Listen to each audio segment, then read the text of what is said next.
So here we are, mid-morning. The horses have all had their breakfast.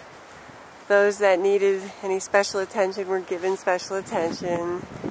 And now they're all hanging out by the hay piles. You can see Mr. Cupcake taking a snooze. So you might notice that our pastures are a bit of a mess. This weather hasn't helped at all with maintaining any good pastures, and our pastures in particular have, they're depleted over the years of use and abuse, and horses are really hard on soil. They put the grass right down to the very end of the root, so they really can be destructive when it comes to grass. And so anyway, this year we have a really great plan for the pastures, and we'll be talking about that in the next couple of weeks. We have a very special surprise to reveal, but we have to wait a little bit before we tell anybody. Here's Iceman and Cal coming to see what's going on. Yes, Ice, I love you. You can see my Ice is very interested in what I'm doing. And there's Bob, wonderful Bob. And there's Bud and Billy taking a nap. This is about the time that a lot of our volunteers arrive. I can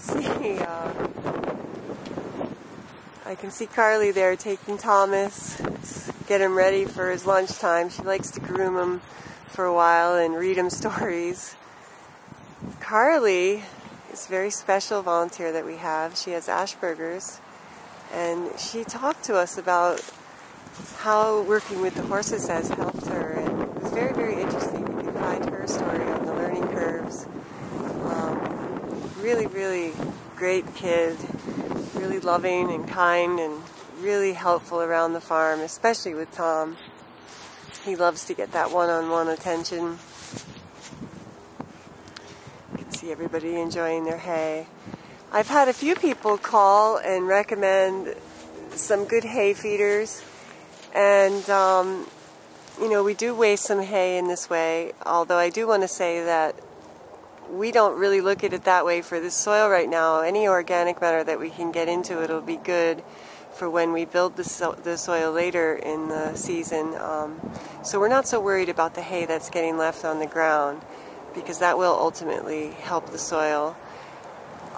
We have had really great hay feeders that they've managed to bend and break within no time, so we don't want to invest in more of those. The big round metal hay feeders, they lean into them and bend them, and they're really hard on hay feeders. And we've looked at the bagged, the net hay feeders, which we don't think would be a really good idea for our herd, just because of the way that they go for the hay. Some of our horses have shoes with some borium in it, and we don't want their shoes to get caught up in the hay bags, and I think that it might not work for us, and it's just way too many horses. There is a really wonderful hay feeder that we have over at the university that was donated to help feed the horses. Its value is about, I think, $3,500 to $4,000, but it's a beautiful hay baler. You put the hay bale, it's up off the ground, it's got a roof on it, it's wonderful, but it's a little too expensive for us at this point, but a few of those would be good for this herd. They wouldn't be able to destroy it, and their hay would stay protected.